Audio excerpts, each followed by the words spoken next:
Como Jesucristo es un experto contando cuentos, contando historias, y también él conocía perfectamente a su audiencia, así como la condición de sus corazones, quiso poner al descubierto los corazones de su audiencia. Y para ello narró una parábola, y narró la parábola del hijo pródigo. Los recaudadores de impuestos y los pecadores en la multitud se acercaron para escuchar lo que Jesús tenía que contar. Pero también dentro de la multitud habían escribas y habían fariseos que vinieron para quejarse, para criticar. Y el Señor desarrolló magistralmente una historia que en realidad los abarcaba a todos. En esta narrativa que Jesús va a hablar de estas parábolas, en realidad enmarcó a todos los que estaban oyendo. Pero es interesante y sorprendente que esta misma historia nos enmarca a nosotros. Por lo que hoy estudiaremos Lucas 15 y poder vernos reflejados en esta parábola para nuestro crecimiento espiritual. El capítulo 15 tiene 3 historias. La primera historia es de un hombre que tiene 100 ovejas y que pierde una y deja las 99 en el aprisco y va a buscar la que se había perdido. También Jesús narra en esta historia una mujer que pierde una moneda y se pone a buscarla afanosamente hasta que la encuentra. Y la otra es de un padre que pierde un hijo. Y en cada caso, tanto la oveja como la moneda y el hijo son encontrados. Y hubo gran regocijo por estos 3 elementos de la historia que fueron recuperados. Y lo más probable es que todos conocemos muy bien la historia del hijo pródigo y casi siempre solo nos enfocamos en la parte del hijo pródigo. Sin embargo, hay otros 2 personajes que son muy importantes en esta historia, que es el padre y el hijo mayor que se quedó en casa. Y todos, de alguna manera, nos podemos identificar, ya sea con el hijo que se perdió, el hijo que se quedó, o el padre amoroso que se quedó esperando al hijo que se había perdido. Los recaudadores de impuestos y los pecadores de la multitud podían ver la similitud que existía entre ellos y el hijo pródigo, ya que habían desperdiciado su vida y la estaban viviendo de alguna manera muy perdida y viviendo en el pecado. Ahora, ellos podían imaginar la figura que Jesús estaba poniendo de aquel hijo que se había perdido y había estado viviendo literalmente en una pocilga. Y ellos obviamente se identificaron con este hombre. Ahora, la única salida que el hijo tuvo estando allá en la pocilga, se dio cuenta de que él estaba viviendo una situación muy precaria, muy difícil, muy dolorosa, porque él deseaba comerse las algarrobas que caían de los árboles y seguramente hasta se peleaba con los puercos, con los cerdos, con los coches, con tal de comerse una de las algarrobas. Yo les he contado por años a ustedes que cuando vivía en Zacapa, mi abuelita me mandaba a bañar los coches a las 2, 3 de la tarde. Y mi abuelita tenía 60, 70 coches. Y si uno se descuida, el coche no solo lo muerde a uno, el coche te bota y si te tira al suelo, te patea, te muerde. Es terrible. Y a mí me tocaba bañar los coches, mi abuelita me mandaba eso y los coches usualmente están bajo los palos de mangos, ese mango dulce que nosotros llamamos mango de coche. Y uno desea comerse uno de esos mangos, los mangos son deliciosos. Es cayendo y le caen 10 coches al mango, hermanos. Ahora, ¿por qué saco la historia? Porque este pobre hombre que no tenía que comer y que está allí sufriendo y el papá y su hermano teniendo allá, la única solución que él tenía era volver a casa. Cuando él regresa a casa, él viene caminando y el papá todos los días sale a verlo. Y cuando lo ve venir de lejos, Él, yo no sé cuántas veces ensayó: Padre, he pecado contra el cielo y contra ti, no merezco ser llamado tu hijo, hazme como uno de tus jornaleros. Yo no sé cuántas veces este hombre lo ensayó, innumerables veces. Y cuando viene caminando del camino, el papá corre, lo abraza, lo besa en el cuello, dice la Biblia. Y obviamente le quiere confesar, pero el papá no deja que termine con toda la historia. En vez de reprocharlo y abochornarlo, su padre le da la bienvenida, lo perdona y organiza una gran fiesta en su honor. Sin embargo, había una persona que no está feliz con el regreso del hijo pródigo, que es el hermano mayor, quien había permanecido aparentemente fiel en su hogar para servir a su padre. Al regresar del campo, él escucha la música, y al escuchar la música pregunta qué es todo aquello. Y después de que le preguntan qué es lo que está pasando, le contestan qué es lo que está pasando, él reacciona con enojo. Su padre sale a suplicarle que por favor entre a la fiesta, que era necesario hacer aquello. Pero Jesús, que magistralmente nos cuenta la historia, va a sacar lo que realmente hay en el corazón de este hombre. Y yo quiero que ustedes vayan conmigo del versículo 25 al 32. Y mire lo que dice: y su hijo mayor estaba en el campo, y cuando vino, llegó cerca de la casa y oyó la música y las danzas. Y llamando a uno de los criados, le preguntó qué era aquello. Y él le dijo: tu hermano ha venido y tu padre ha hecho matar al becerro gordo para haberle recibido bueno y sano. Entonces se enojó y no quería entrar. Y salió por tanto su padre y le rogase que entrase. Mas él respondiendo dijo al padre: he aquí tantos años te sirvo, no habiendo desobedecido jamás, y nunca me has dado ni un cabrito para gozarme con mis amigos. Pero cuando vino este tu hijo, que ha consumido tus bienes con rameras, has hecho matar para él el becerro gordo. Él entonces le dijo: hijo, tú siempre estás conmigo y todas mis cosas son tuyas. Mas era necesario hacer fiesta y regocijarnos, porque este tu hermano era muerto y ha revivido, se había perdido y es hallado. Veamos qué cosa sacó Jesús del corazón de este hombre que aparentemente había quedado en casa, que era un hombre muy fiel, muy leal, pero que de alguna manera Jesús está demostrando que demuestra ser como los fariseos, los escribas y la gente religiosa de su tiempo. La primera característica que saca del corazón del hermano mayor es enojo. Su primera reacción al descubrir que su hermano había regresado a la casa es que él está sumamente molesto y enojado. La segunda cosa es que él manifiesta celos. Sintió que su padre era injusto. He aquí tantos años te sirvo, no habiendo desobedecido jamás, y nunca me has dado a mí un cabrito para gozarme con mis amigos. Él estaba celoso. Era su hermano, pero con todo estaba celoso. Tercero, mostró amargura.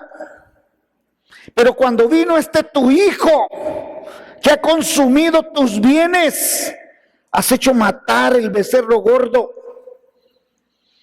Su corazón denotó inmediatamente todo el veneno de la amargura que había en su corazón. Probablemente estaba molesto desde el mismo momento en que el papá le había dado la herencia. Y él sabía dónde estaba su hermano, cómo él andaba viviendo perdidamente, pero él, en vez de estar gozoso, de estar en los caminos de Dios, de estar en la casa de su padre, de servir a su padre, lo que tenía era amargura. 4, tenía resentimiento. Estaba resentido por el hecho que su padre nunca había reconocido su fidelidad, pero sí había recompensado a un hijo que había vivido desobediente y que ahora que aparecía había hecho una gran fiesta para él. 5, hay un rechazo en el corazón de este hombre. veía la celebración de su padre por su hermano como un acto en el cual su corazón rechazó no solo al padre, sino al hermano. Y dijo, si mi hermano era importante, a mí nadie me lo dijo. Yo aquí en esta casa no valgo nada. Yo no soy nadie en mi propia casa. Mi hermano que se fue a la calle, ese sí vale. Y hermanos, para un padre justo no hay hijos más importantes. Simplemente todos son hijos. Para Jesucristo, para el Dios eterno, todos somos hijos iguales. Dios no hace acepción de personas. Por lo tanto, ni en la familia, ni en la iglesia, ni en ningún lado debe existir el rechazo. El sexto elemento que hay en el corazón de este hombre es un rencor muy profundo. Puso más atención en el pecado de su hermano y no en el arrepentimiento de su hermano al mencionar que había consumido sus bienes con rameras. Note que el énfasis de él es, vaya, regresó al fin este. No, él no dijo eso. Ahora que viene tu hijo que ha consumido tus bienes con rameras. De hecho, no menciona los otros pecados que él había cometido, como el de ser irrespetuoso con el papá, de pedirle herencia. No mencionó que hubiera estado tomando, no mencionó que se hubiera ido de la casa, no mencionó que hubiera perdido la comunión. Lo que mencionó es lo que yo creo que estaba en el corazón de él. Él dice, tu hijo que ha consumido el dinero con rameras. ¿Qué quiere decir? Que él hubiese deseado estar con las rameras, pero por su religión no lo podía hacer. El séptimo elemento que hay aquí es un irrespeto hacia el padre. Ni tan solo habló con respeto acerca de su padre, sino que le dijo, tu hijo. Tu hijo. Ni siquiera le dijo mi hermano. Nada. Él está ahí respetando al papá. En su corazón él no era su hermano.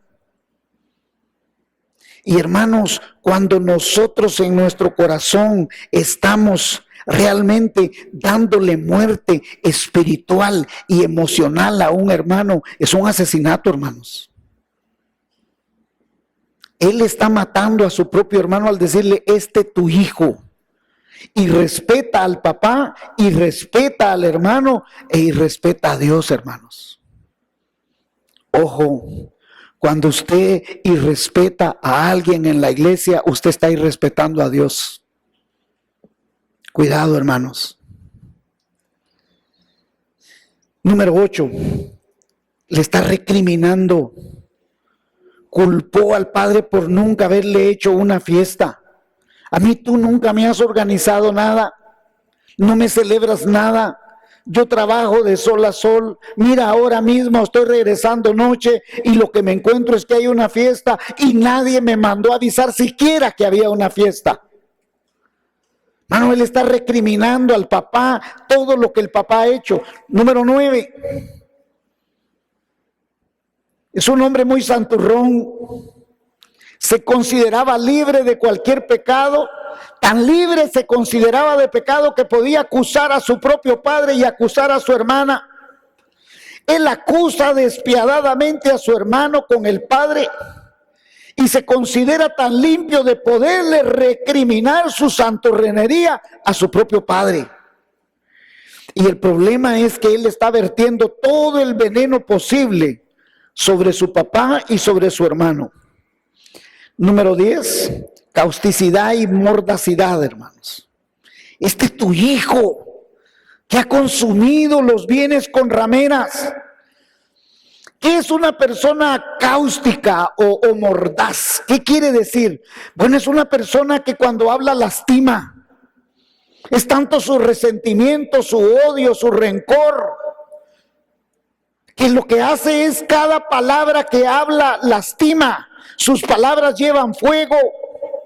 Y una persona mordaz, cada vez que habla, lo que trata es de ofender, injuriar, herir, mortificar, hacer que la persona se sienta mortificada, incómoda. El propósito es perjudicar, denigrar y que tú te sientas terrible. ¿No es cierto que cuando alguien te denigra de tal manera y te lastima en tu corazón, tú dices, ay, mejor me hubiera pegado una manada en la cara y yo me sentiría mejor que todo lo que me dijo? Porque la persona que hiere profundamente el corazón, su propósito es hacerte sentir mal. Ahora, ¿qué clase de creyente era este? ¿Qué clase de persona era esta que tiene todo este irrespeto, toda esta recriminación, toda esta santurronería, toda esta causticidad, mordacidad, resentimiento, odio, rencor? ¿Qué clase de persona es? Realmente es una persona que está entenebrecida.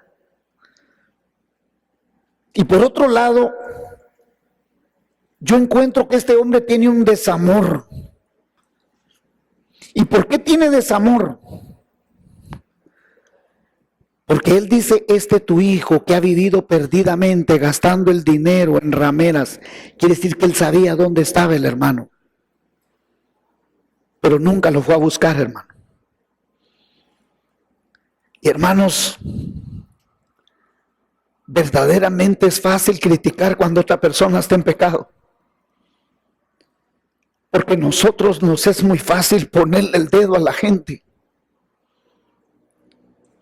Pero ¿qué tal si nos comparamos con Jesús? Compárese usted con Jesús. Porque cuando usted se compara con otra persona es muy fácil criticar, es muy fácil señalar, es muy fácil horrorizarse del pecado de otra persona, de las falencias, de las carencias espirituales de cualquier hermano. Es fácil que la gente de afuera nos critique, que nos señale. Y este hombre tenía un desamor. En esta historia el hijo pródigo realmente representa a los recaudadores de impuestos y los pecadores. Pero el hermano mayor representa a los escribas, a los fariseos. Y Jesús les dice, cierto, ustedes cumplen la ley, son maravillosos para eso. Es más, nunca faltan en el Sabbat a la sinagoga. Pero el problema es la actitud de tu corazón. Tienes un corazón que está terriblemente ennegrecido. Su apariencia de santidad y su corazón es muy lindo por fuera. Y por eso Jesús los llama sepulcros blanqueados. Por dentro muy blanqueadito, pero por dentro estaban muertos en vida. Y hermanos, ¿qué lecciones tenemos de este hermano mayor? De la misma manera, nosotros también podemos criticar el estilo de vida de cualquier persona. Así que debemos aprender lecciones valiosas de la actitud del hermano mayor y no criticar los pecados de los demás. Hay dos pocilgas en esta parábola, hermanos. Una pocilga está muy lejos, la más obvia, la que todo mundo mira, la que todo mundo inmediatamente logra identificar en la escritura, es la que está lejos y a la donde el hijo pródigo había caído, y había caído tan bajamente que cualquiera la mira inmediatamente. Pero el hijo mayor estaba viviendo en una pocilga que estaba dentro de su propia casa, hermanos. El hijo mayor también estaba viviendo una vida terriblemente pecaminosa. Él se sentía piadoso, se sentía obediente, pero de manera externa. Su corazón se revolcaba en una pocilga de resentimiento, de odio, de rencor, de mordacidad. Y hermanos, el problema es que la envidia, el odio y el rencor no es algo que no se mira. El ser borracho cualquiera te mira. Cualquiera te mira y dice, mire, es borracho. Pero la envidia, el odio, el rencor, la malcriadeza del corazón, eso no lo mira cualquiera. Y nadie lo había visto hasta este momento, hasta que Jesús aparece en escena. Porque Jesús es luz. Y Jesús, a donde llega que hay tinieblas, va a sacar todo a luz, hermanos. Y este hombre que había ocultado su corazón hasta este momento, en que se sentía piadoso, que se sentía muy limpio, que se sentía muy nice. Ahora sale a luz. Y hermanos, lo que este pasaje nos enseña es que quizás usted y yo estemos viviendo en una provincia muy lejana, porque nuestro cuerpo físicamente puede estar aquí, pero nuestro corazón está ausente de la familia, ausente de la iglesia, ausente del reino de Cristo, porque nuestro corazón no tiene un amor profundo ni por las almas, ni por las familias, ni por la iglesia, ni por nadie.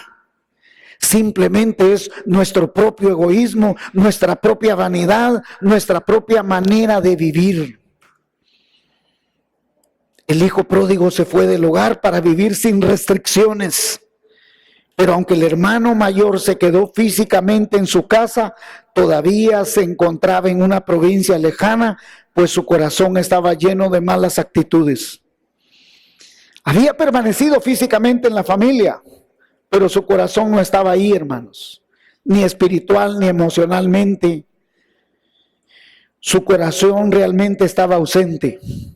Estaba presente en otra pocilga.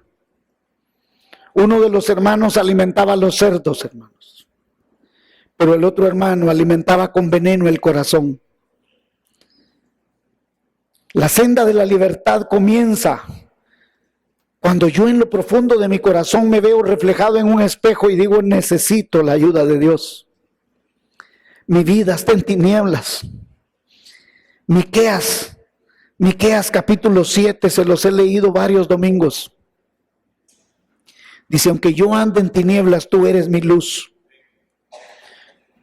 Y hermanos, muchos de nosotros cargamos un vestido que nos oculta lo que realmente somos en el corazón. La verdadera senda de la libertad es cuando el verdadero creyente viene al Padre y dice, yo necesito de tu luz. Hay partes oscuras en mi corazón que necesitan ser transformadas. La condición de nuestro corazón nos revela nuestro comportamiento religioso y externo. Nosotros debemos de tener la actitud apropiada, un corazón contrito y humillado. Los escribas y los fariseos resentían a Jesucristo mismo. Ellos discutían con él, criticaban a Jesús. De hecho, cada día estaban buscando una manera de ponerle una trampa a Jesús. La condición de ellos era no reconocer su pecado y buscar demostrar que Jesús estaba equivocado. Ahora, si en verdad usted y yo necesitamos salirnos de las pocilgas de la vida en las que hemos caído, necesitamos urgentemente autoexaminarnos. Ya no mire el pecado de otra persona, mire el suyo, por favor. ¿Cuál es el desafío y la reflexión de hoy? Hay dos pocilgas, hermanos. Una está lejos, la otra está cerca.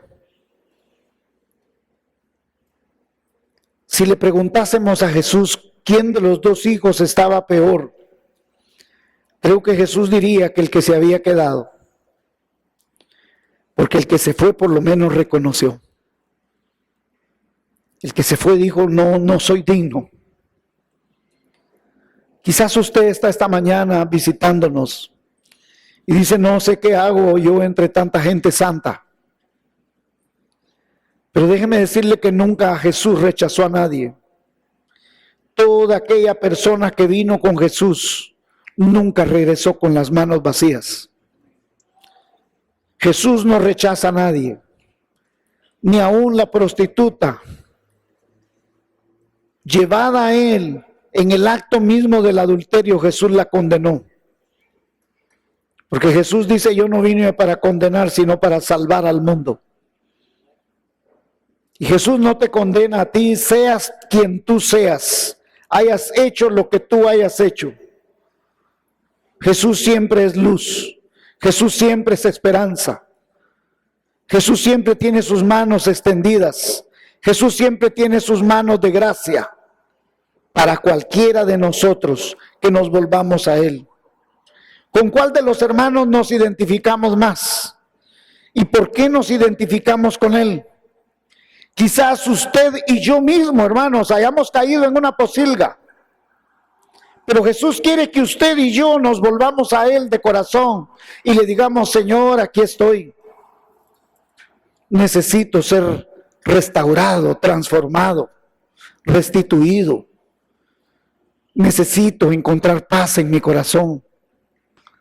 Porque mientras usted no sea transformado, restituido y tenga paz, usted puede tener una religión muy bonita, hermano, pero no tiene paz. Porque este hombre, en la primera que pudo, sacó las 11 cosas que le mostré. El odio, el resentimiento, la causticidad, la mordacidad. Eso era lo que realmente estaba en su corazón.